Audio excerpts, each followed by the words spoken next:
Hello and welcome to this special Wheeler Centre live stream event. My name is Elizabeth McCarthy. I'm a radio producer and presenter at 3RRR FM in Melbourne. We are live streaming tonight from the traditional lands of the Kulin Nation, and we acknowledge their elders past, present and emerging, and elders of all lands that this event reaches. The reason we're here tonight streaming live from the Wheeler Centre is because of the precautions being taken in the face of the COVID-19 pandemic. This event originally was scheduled for Montalto at the Mornington Peninsula. The Wheeler Centre and Montalto have a long history of working together to present books and ideas, and I'd like to send fond regards to John, Wendy, Heidi and everyone down at Montalto, the whole gang, as well as Jane at Antipodes Bookshops, who is the bookseller down at Montalto, and her team are, like many independent booksellers around the country right now, doing free deliveries of books to people, so you can jump online to Antipodes Books if you're down on the peninsula and get free home delivery of books. I'd also like to thank, of course, the Wheeler Centre. I'd like to thank Stella Charles, who programs Montalto events, and all the Wheeler Centre staff who work so hard to produce great programming year round. And here we are in Melbourne tonight in this UNESCO City of Literature, still celebrating books and ideas. And it's a great pleasure for me to interview Alice Bishop tonight. Alice grew up in Christmas Hills. Her first collection of short fiction, A Constant Hum, was released via Text Publishing last year. The beginnings of A Constant Hum were commended in the 2015 Victorian Premier's Literary Award for an unpublished manuscript, and then longlisted in both the inaugural Rochelle Prize and the 2017 Kill Your Darlings Unpublished Manuscript Award. In 2018, A Constant Hum was shortlisted in the Penguin Random House Literary Prize. Alice's work has also appeared in Meanjin, Southerly, Australian Book Review, Griffith Review, Overland, The Suburban Review, Visible Ink, Seizure, VoiceWorks, and the human rights publication Right Now. Alice has a Master of Creative Writing, Publishing and Editing from the University of Melbourne. She's also the recipient of a Wheeler Centre Hot Desk Fellowship, and her essay Coppering was shortlisted in the 2017 Horn Prize. So without further ado, Alice Bishop, how are you? Hi, thank you so much for having me, Elizabeth. I'm good. Yeah. I'm inside and I'm staying home in these really bizarre times. But I'm really happy to be here and being interviewed by yourself. So I'm really excited. Thanks for having me. Excellent. I personally have never felt like I've obeyed the law more in my life. I feel so obedient right now, and it's kind of like, you know, I'm looking at Daniel Andrews on the news each night just thinking I will do everything that man tells me to, and I've never ever thought that about a premier. No, I agree. I think he's doing a great job, and yes. It's a really, really scary time, and lots of things are shifting, and lots of people are struggling, and yeah, it's eerie, and yeah, all got to stay home. So. We do. We have to be the goodies of the of Melbourne right now. So A Constant Hum is the book that we're here to talk about this evening. It's a collection of Black Saturday stories, and it's a collection of fictional stories grounded in reality. That reality being loss, shock, trauma, devastation, but also a reality that is about the strength of community, family, friendships, relationships, love, and the messiness of life. Some of the stories in this collection are fragments and some are longer form, and the characters are in various states of distress, disbelief, dislocation. They're complex characters, they're surprising characters, and they are richly drawn. And they're immersed in landscapes that they once worked in and worked with, landscapes that became ravaged by fires. And Alice's writing, in my opinion, is brilliant. Her imagination is that of a landscape poet. Her insight into the human condition is razor sharp and compassionate. And this is a radiant collection of stories, Alice. I'm so glad you wrote them. Thanks. Thanks, Elizabeth. It means a lot coming from you. As someone so directly impacted by the Black Saturday fires, Alice, could you talk about how long it took for you to decide to write fiction about those fires? Yeah, so in 2009, most people will remember what they were doing on the 7th of February. That weekend we now kind of collectively call Black Saturday. And as a lot of people, I think now who remember what they were doing in the summer, which I'm not completely sure if it's been branded as Black Summer, people will forever kind of remember that as a kind of historical thing. But yeah, I was 22 on the 7th of February in 2009, and I was working in a pretty crappy retail job in Spencer Street DFO, and we were told to go home early because the tin building was too hot for kind of health reasons and stuff. So yeah, and on the way home, I got a call from my dad who said he thought that he'd run from our burning house and thought that everything had gone. And for me, it took a really long time to be able to write about that in a way, and my feelings of loss and my family's feelings of loss caused by that natural disaster. It took me a really long time to be able to write the stories that I felt really express that kind of longing for place and that displacement and the grief, and then also the hope, I think, of the bush regrowing. So it took me a really long time, and I guess I was kind of, I guess I'd call myself a bit of an apprentice because I was studying as well over those kind of years. But I signed a constant hum in 2018. Which, yeah, it was almost 9 years after the fires. But I wrote a lot of crap after the fires. I think you kind of, there's different kinds of writing. There's writing that's more kind of personal, and there's writing that you work on really hard to make it kind of fit into a bigger picture. And I hope that's what a constant hum does. But yeah, it took a really long time. And I think that's important to talk about too, because so often we pressure ourselves to kind of come up with these things quickly, but they take time. Yeah. Telling stories based around traumatic experience can allow self-expression and relief and sometimes a catharsis. However, because of the nature of the trauma, it can slam dunk you back there. What was that process of writing like for you? Was it, did you find it really difficult? Did you have to take big breaks when you were writing?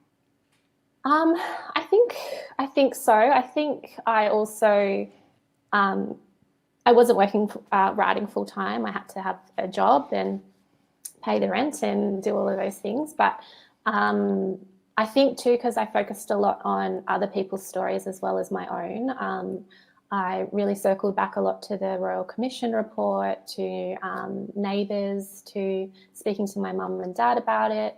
And I think that's kind of something that really rings true, I think, in situations like this situation where we're in a kind of unprecedented time. It's really important to keep those kind of communication channels over so you don't kind of get engulfed by your own story. And there were moments of, of feeling like that, feeling like maybe would never end up going back to Christmas Hills where our house was. And for a lot of people, they never made it back. But I think I was always kind of gathering little bits of imagery over those kind of years, whether it was, the new couch we got in our rental house that was kind of had this tacky print on it, and how, just these little tiny little details that built up this bigger picture of kind of loss and hope and I guess resilience is a word that's now a bit tainted, but yeah, the smaller details for me have been really important in not getting overwhelmed by the horror of events like Black Saturday, and to balance things like, obviously there were so many deaths, and my family were completely lucky to have just lost a house, but it's a matter for me of, in A Constant Hum, I think I really wanted that balance between the really gritty horror of, burnt livestock or bodies, with hope and, with kids returning to the area and riding their bikes up and down the road, with the wattle resprouting, with, new relationships forming. So I really wanted to balance that. And by balancing that in my fiction and researching so much, I think that it really balanced it for me in my personal life.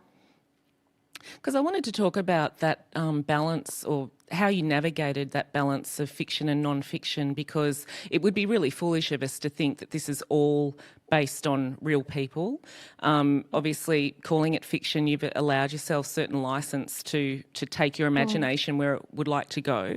Could you talk about navigating that boundary there and in the process of writing? Yeah, that's a good question. I think I was always in conversation with my parents. So there are quite a few stories in A Constant Hum that are directly from my personal experience of the bushfires, and my dad and my mum, to a lesser extent my brother, and I know they're watching, so hello. But I think, we talked a lot about that at uni, and it's a constant evolving conversation in that you can't really write someone else's story. So with fiction, you have to make sure you do as much research as possible. And even though I lived through Black Saturday, and I guess you could say I had a personal experience with Black Saturday, you still have to make sure that you're not, treading down a path where you're claiming other people's stories. And I think that was, it's a hard line to walk always. But with my parents particularly, like it was an open conversation. And I think if you have the conversation and it's, it's an open thing, then that's a good thing. But it's something I think writers and artists always have to think about. And I think you can write other people's stories too, but you have to do it with absolute respect and have a conversation, do the research, and put in the hard work. So a lot of the stories in A Constant Hum are stories about me and my dad, stories about neighbours, but in the fictional stories, there's no kind of identifying kind of qualities. And I really wanted to catch a kind of a broad range of stories as well, because something like Black Saturday, something like COVID-19, something like the Black Summer that's just been, that's kind of been kind of engulfed by the current news, kind of white noise. There are so many stories that fall by the wayside, that the bigger retellings of these events kind of swallow up, intentionally or not. And I think we can only really see the bigger picture if we listen to women's stories, and we listen to stories of people of all backgrounds and all ages, and kids' stories too are really something that I was interested in writing about after Black Saturday, because there seemed to be in mainstream media in particular a very cliche kind of happy stories about kids getting new bikes from the Red Cross tent, or the kind of cliche stories of mothers huddling in dams, being the kind of maternal protector of children. And I think that was something that I subconsciously at first, but then later realized I wanted to kind of dig a little bit deeper, and because that wasn't the story that I felt that I saw when I was sitting on the couch watching the footage of Black Saturday, and maybe that's similar to today, where you never really think that you'll be on the wrong side of the news, and when you find yourself on the wrong side of the news, it's really scary, and it makes you really anxious. And I think about that. I think there's a bit of a similarity there with the current pandemic, is that we're kind of watching on all our screens and trying to get control through that. How that was the same for me after Black Saturday, but but it almost stokes your anxiety sometimes too. Because it's the same, yeah. It's interesting you're comparing it to what's going on right now, because it is that idea of humans being in uncharted territory, where once there was order and control and routine and Completely. dailiness, and suddenly everything's sort of turned upside down. Not that I want to necessarily compare them strictly, but broadly, I suppose you can do that. Oh, and I think I was brought straight back to Black Saturday, obviously with the Black Summer Bean, but the other day I was going for my allowed walk down in Thornbury down the road, and kind of a couple of police bikes drove past quite slowly. And it just kind of made me really remember how many army officers and police officers and SES workers kind of came to our road after our house burned down. And you really had that lack of control that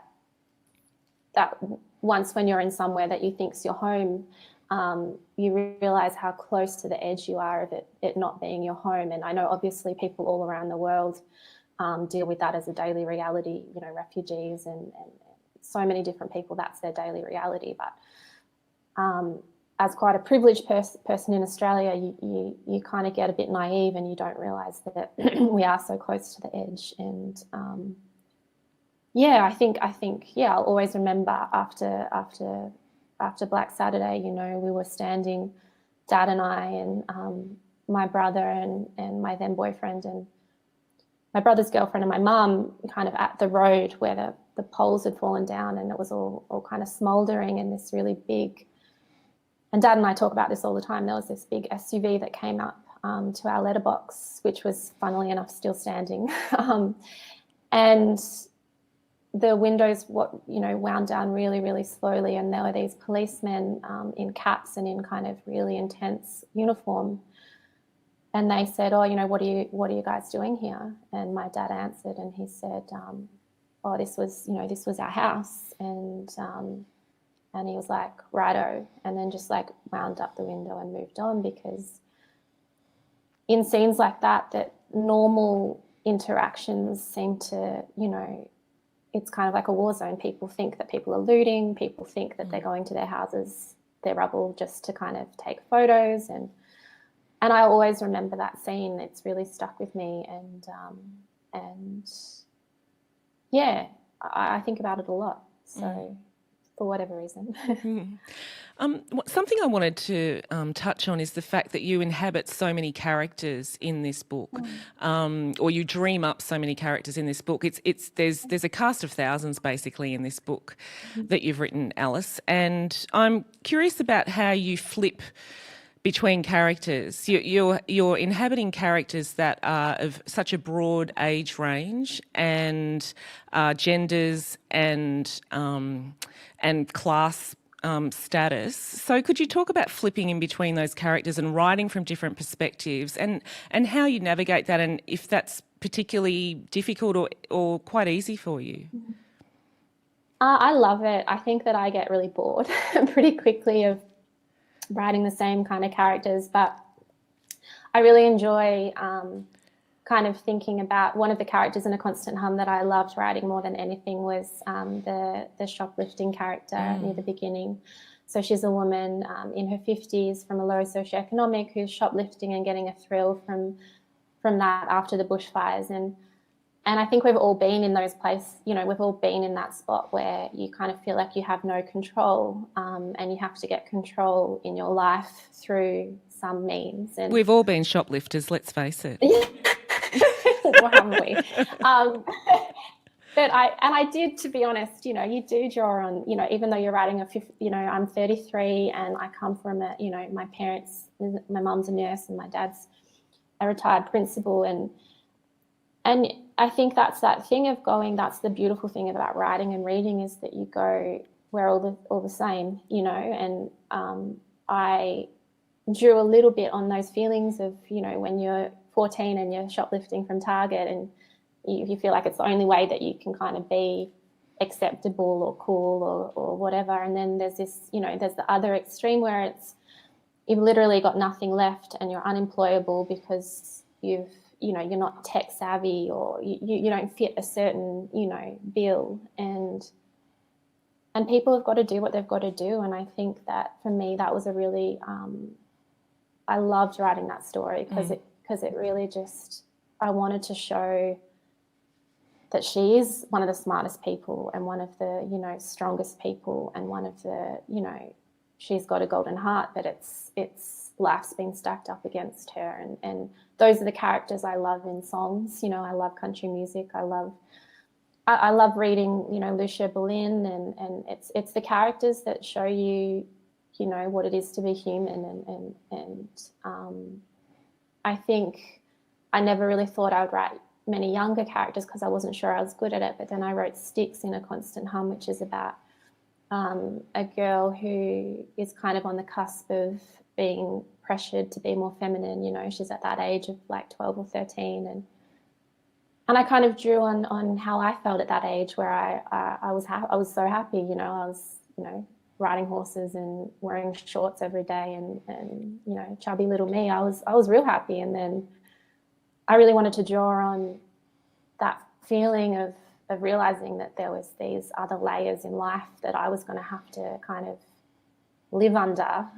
So I funneled that into that story. And then I was also interested in one of my dad's stories, his principal of Lilydale High School, and he said after Black Saturday, there was a kid, I can't remember if he was in year 7 or 8, and he came back into his office with, is it a diorama? Is that what you call it when you're looking, and it's like a setting and you can pull up the front? And he'd created a flat kind of curtain where everything looked great and it was all bush, and then he pulled up the bush curtain and it was just all rubble and ash. And I just thought about kids and how they process things, and how everything is so heightened. And for me, it was stories like that I heard that really, like, once I had a nugget of what was kind of emblematic of something else, I worked on crafting the bigger story around that. You just touched on before how you're influenced by like Lucia Berlin, and was that how you say your name? I don't know. I say Lucia. Okay. Lucia. tomatoes. It's that kind of thing. Yeah, okay. But the writing in your book is lyrically glorious, and I sense that perhaps you're influenced by poets and songwriters. Would you like to speak to that at all? I think in every interview I do, and she's actually a friend, but before I knew her as a friend, I love Josephine Rose writing. I love Tarkat Awake's one of my favourite books of all time. It's a book that got me through some really kind of dark moments, because it just kind of grabs onto the everyday and turns it into something kind of quite ethereal, not to be too woo-woo. But I love Josephine Rose. I grew up, all of my parents in the house that burned down, they had rows and rows and rows of records, Joan Baez and Bob Dylan and Tom Waits and Lyle Lovett and all these amazing storytellers that I think I was always kind of really drawn to that kind of the sadness, but also the kind of hope. And, like John Prine, who's actually sick at the moment, and I hope he gets better. But I think that I was really lucky to be kind of exposed to so much music and books. And I think too, struggling with bad mental health, being a teenager and in my 20s, earlier 20s, it was always kind of really, really comforting to kind of see the world through other people's eyes, and to see that the world is such a big place. And with, writers like Josephine Rose, the characters are so complex and so far from cliche that there's huge comfort in that. And yeah, I think I'm always trying to read more and listen more and watch cinema, and because I don't think there's a real clear-cut line between forms, Yeah, I was also seeing some Alice Munro in there potentially. I think she writes small town characters incredibly vividly. Yeah. I wanted to talk about grief that you explore in the collection, Alice. The aftermath of bushfire is something you canvass heavily, and I'm keen to know about how you explore the differences in grief between the grief of losing a home, the grief of losing a loved one, the grief of losing a township. There are very different types of grief going on in the novel, and they're not all one and the same, are they? No, they're not. I think they all come from the same place. I think, I guess being a fiction writer, you've got to use your kind of empathy muscle as the thing that keeps you going. And you know, I've touched wood. I've never lost anyone incredibly close to me, and it will happen to me like it happens to us all.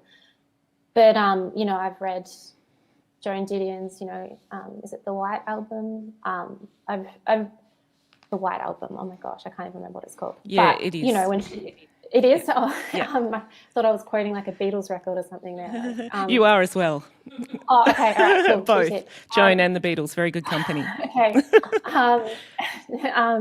But you know, it's a matter of researching. It's a matter of human stories, I guess. Not to sound too broad, but they happen in circles. And I think too, I felt a lot of grief halfway through writing this manuscript, because my partner, who I'd been with for 5 years and lived through the bushfires with, abruptly kind of our relationship deteriorated in a very bad way. And I kind of held on to that kind of complete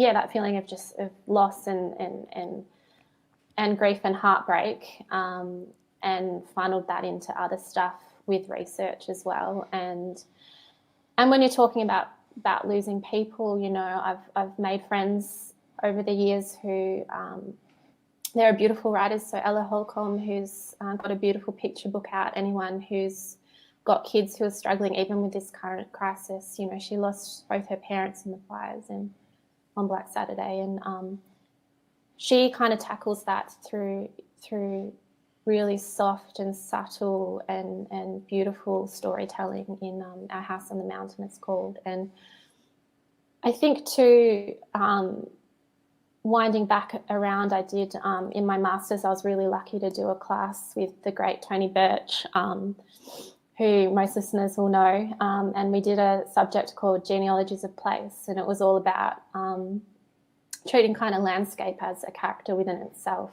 And for me, that was such a big starting point, for seeing Christmas Hills and for kind of having a container to put those feelings of grief and loss of place into, in that it kind of almost felt like grief, because obviously there are different tiers of grief, but I really, really, really missed it like nothing else. I missed the familiarity, and I missed the trees, and I missed the wildlife, and I missed our house, and I missed that sense of normal life, and I guess that in itself was a bit of grieving. And I also missed, I was 22, and if you're 22 or 12 or 92, I think you miss that kind of feeling before, and maybe it's the same if you lose someone you love, is that you miss that feeling of thinking that things can just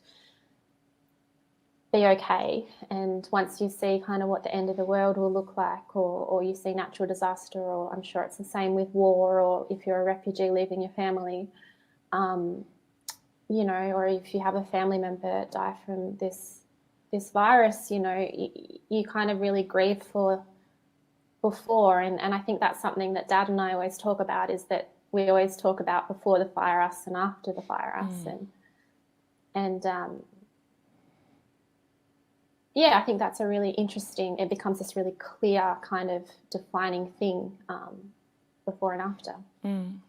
I should let viewers know that I have actually asked Alice prior to the interview about how far I can go with questions because I didn't want to trigger anything. And she said to me that she was untriggerable, which I appreciated very much. So I wanted to ask about this current season of fires and how you did you watch the news over the past few months? I have one of my oldest friends who I've known since 1983 was impacted very heavily by those 1983 Ash Wednesday fires, and it's an ongoing process still to this day for her.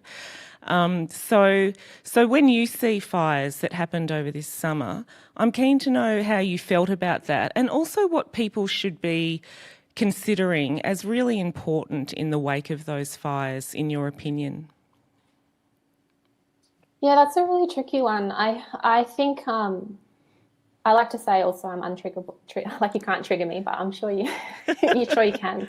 But I think it was a really summer feels like 10 years ago. It does, doesn't it? Yeah.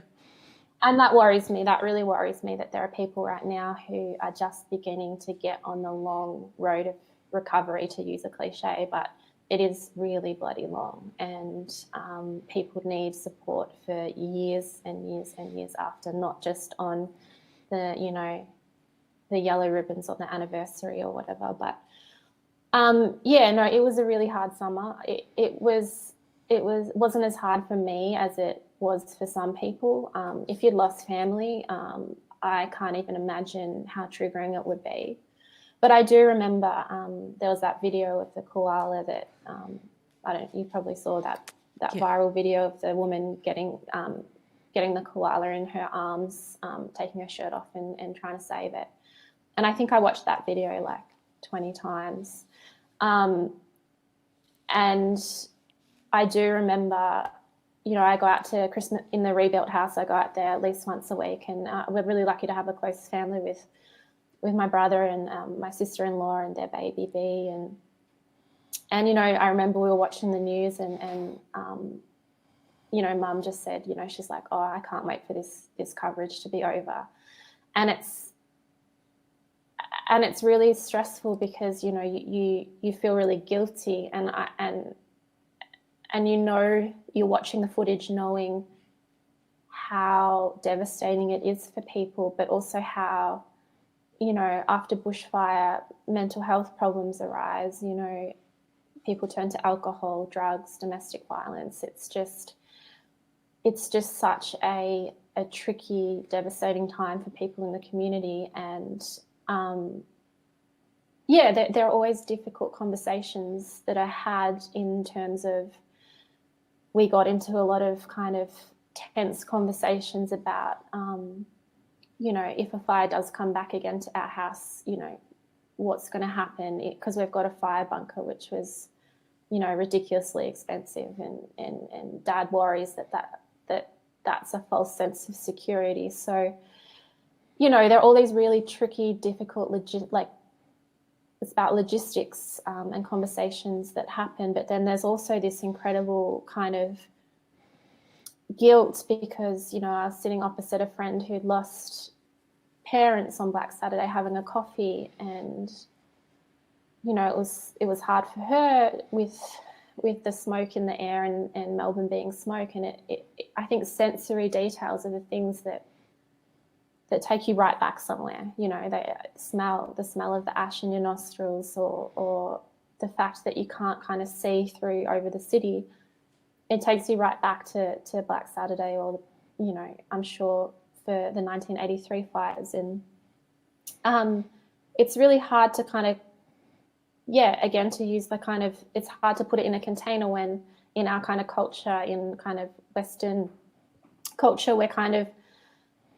we don't really have a grieving process as much as other cultures, and we're kind of told to kind of go back to work and keep making money and keep shopping and keep buying stuff to fill the house that you've rebuilt, and it's almost like this white noise rush of making sure everything's back, and you don't have time to kind of to stop and feel like shit, you know. And I think that's what I worry about too. And you know, you're watching the footage of Summer Bean, and now there's the coronavirus, you know, pandemic, which is, you know, completely horrific, and it just puts all of our national kind of attention onto something else, and there would be a lot of people really struggling right now. Speaking of triggers, the constant hum of the title, I love the way you very playfully place various hums of various kinds throughout the collection. So there's the hum of power lines, there's the hum of the radio, the hum of white noise. It's a real sort of connective device that you've used there right across the stories. Could you talk about the way that was what you decided on would connect these stories, and you know, just playfully placing the idea of a hum throughout people's lives in these stories? Yeah, so so A Constant Hum was the name of my thesis that I did at Melbourne Uni.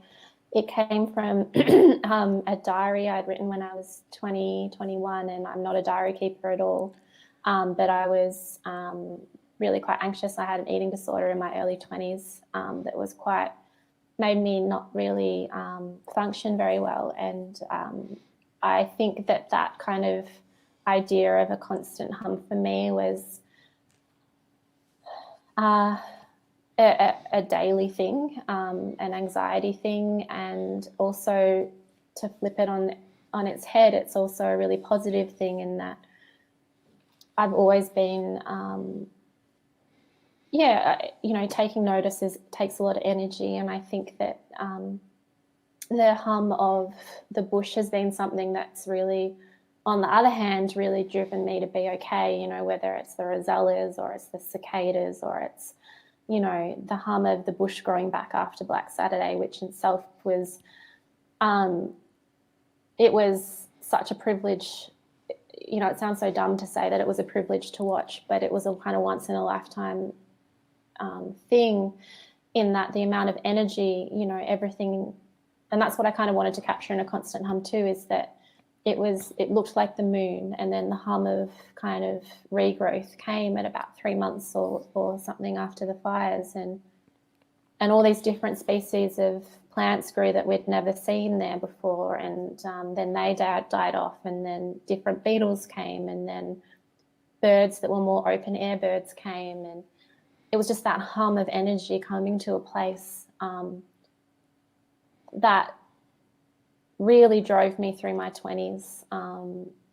It was just this constant kind of backdrop to my life when things weren't going well, that every time I'd drive back up to the ridge, there would be, you know, new bush. And for me, that's something that I really, really hope, when you think about the climate emergency, you know, it's such a privilege for the bush to be able to grow back. And I worry that, you know, with the fire season that's just been, it's you know, those fires started in winter, and it's just that thing of the hum of anxiety about that, and to go back onto the negative side again, the hum for me was really linked into a lot of women in the book experience life under pressure, and I wanted to write about how, there's so much more pressure on women about what they look like, you know, how they act in relationships. There are a lot of relationships in the book that maybe might not be healthy. There are a lot of relationships in the book that are really healthy too, but that kind of constant hum of the patriarchy, I guess, to put it kind of bluntly. But I wanted to acknowledge that as well. So a lot of humming going on, but yeah, both good and bad. You do that exceptionally well, and and I did want to also touch on the fact, and you have alluded to it a couple of times, that it is really refreshing to read a book about disaster from the perspective of women, so many women. And certainly there are men that are in the novel, obviously, but it's a real feminist perspective you bring to these stories. I'm also keen to know about your working relationship with editors and mentors and how that works for you. What does that collaboration look like? Yeah, that's a good question. So I guess I was a pretty solo worker throughout my 20s. And then I think I was really, I lived in a house with Laura McPhee Brown, who's got a book out at the moment called Cherry Beach. And we had a really, really close friendship. And kind of because when you're an emerging writer, you get so much rejection and you get so much self-doubt, and it's so heightened. And I mean, I guess it still, as an established writer, it's probably the same. But it was always really good to have friends who are really big readers. And for me, reading Deborah Levy and Laura and I used to read her collection Black Vodka all the time, and that was really, really inspiring. And then I think because I'm not as shy as I used to be, but I was always a very shy person. And then I got a mentor for my thesis, Emmett Stinson, and it was really good to have someone give me that guidance, those weekly meetings to produce something kind of more long form. And then also, I guess I had a lot of mentors through my course: Tony Birch, Amanda Johnson, Antonia Pont. And I was always very quiet in class, but I think if you've got someone who's teaching you whose work you really, really, really respect, you're going to work really hard, and it is really hard work. And you need to kind of have that feedback to be like, oh, this is, it's a bit shit, and it breaks your heart, but because you really respect their writing, you want to do it. You want to make sure you give it a good crack. But I was really lucky too to have David Winter at Text Publishing was assigned my editor, and he just really had the same vision of wanting A Constant Hum to be a book about Black Saturday and bushfire, but also allowed me to make it become a book that was about much more than the bushfire. From the outset, he said, if you're maybe with a different publisher, some people might have wanted you to be a bit more of a sensationalist book. And you know what, I really wanted to have a book published, so I'm really glad that I was allowed to have a kind of a book that wasn't as, flames and death and destruction, and to have those more subtle narratives of bushfire. So David was a really big part of A Constant Hum being the book that it is, but also my parents have always encouraged me to do what, I worked in a petrol station for a long time. I worked in retail, and they were always just really supportive of what I wanted to do.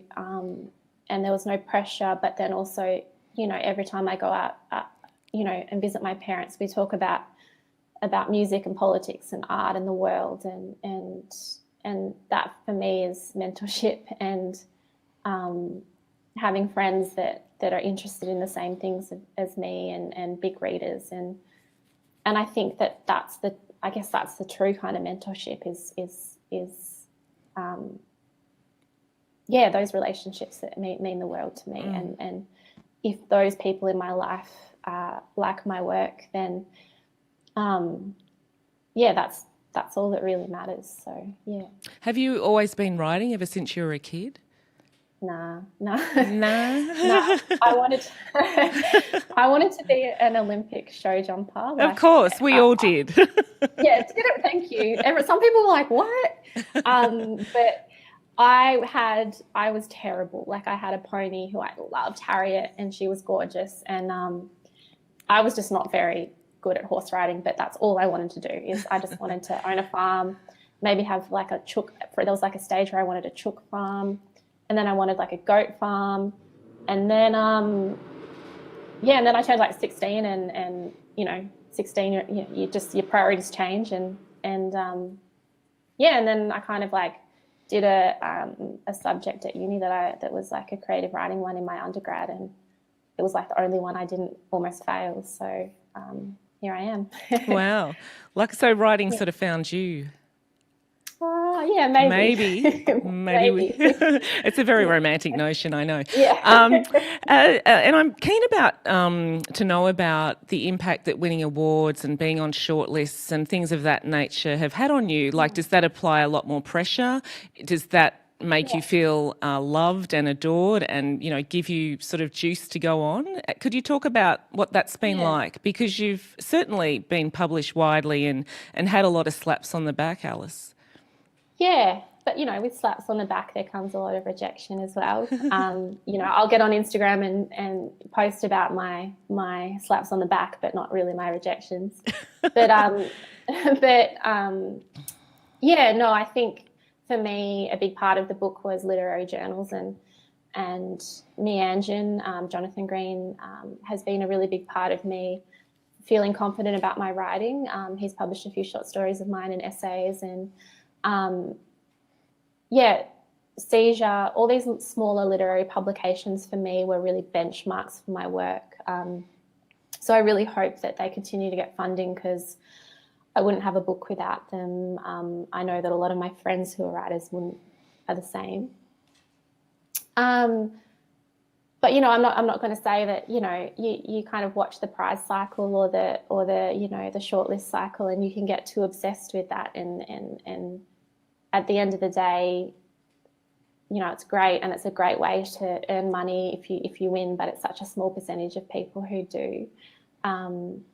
But I do think, in saying that, we have a really healthy literary community here in Melbourne, and we have a lot of kind of opportunities that I feel really lucky for, and even using those opportunities as things to spur you on to write more, or to kind of it's really hard, paying rent and doing all of that stuff. But if you have a prize in your diary on the horizon, at least there's some structure to your creative life, is that you can work towards having something ready to submit to that prize. And a lot of the stories in A Constant Hum were written with that as kind of the carrot on the stick, and that's why prizes and things are so important in Australia's kind of literary landscape. And it's also a really great way to discover writers that you haven't heard about before, or it's something I watch closely, as most people do, but you can't peg everything on it either. Yeah. Have you had feedback from people who have been impacted by the fires, who have read the book? And I'm wondering what that's been like, hearing from people who have a pretty personal relationship to fires in this country. Yeah, it's been a really special part of having this book out in the world, is having people tell you their stories. And I think in so many different aspects of our life, we don't really share our stories enough. And I was in Alice Springs for the 2019 Alice Springs Writers Festival. It was the first Writers Festival I'd done. It was the best Writers Festival I've ever been to in my life. It was such a special weekend. And even up in Alice Springs, I was signing some books, and a woman came up to me and touched me on my arm, and she said, "Oh, thank you so much for writing this book." She said, she was an older woman, and she said, "I didn't lose a house, but I lost my relationship, and we got a divorce after Black Saturday, and I've never been able to talk about it, but I think I can talk about it now." And she said to me too, she said, "Oh, I moved up to Alice Springs because there's no crowns to catch light up here." Wow. And she also said after that, she was like, "Oh, but I didn't lose a house." And for me, it was like, we almost feel like, and there is a hierarchy of loss, sure, but she felt like so often with women, you know, we don't feel like we can take up too much space. And for me to have her come up to me in that intimate moment and to say, you know, I lost my relationship to Black Saturday, was a really powerful thing. And I get a lot of you know, not a lot, but I've gotten quite a few emails from people who have said, you know, I lived through Ash Wednesday, or I lived through the Canberra fires, and I remember saving my horse, or I remember the smell on the day, or, you know, thank you so much. And for me, coming back to prizes, you know, that's worth more than anything. And I feel, yeah, without getting too emotional, I feel like that's the thing, you know. So, yeah. And what are you working on now? God, that's like the question that scares you. I'm working on an essay at the moment, and I'm going to start. Yeah, I've got a few ideas. I've got like maybe a novel in the works, but I feel like it's bad luck to talk about. Okay, fair enough. Yeah. Well, I might actually ask you, Alice, to read from A Constant Hum now. I'm going to just sit back here with a glass of Montalto wine. As I mentioned at the top of the interview, this event usually takes place at Montalto on the Mornington Peninsula. So I might have some wine, and maybe you could read to us from A Constant Hum. Sure, I'll be delighted. So this story is called Aftermath, and it was based on some footage I saw of a woman being interviewed, how she huddled in the dam as Black Saturday, during a Black Saturday fire, and it's towards the end of the book. So the book starts about 10 years from Black Saturday, and then it builds up into the day. Aftermath. Silt and grit and cinders. These are the things I wash from my baby's hair at my sister's house. Only hours have passed and we're in water again. Bath-bound this time. Trying to forget that dappled glow. The sky above us catching light.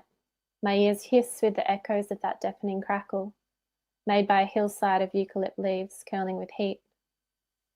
The small floral jars of cream, untouched. Stacked in my sister's cabinet, show me that she is still not happy. She's still trying to smooth herself.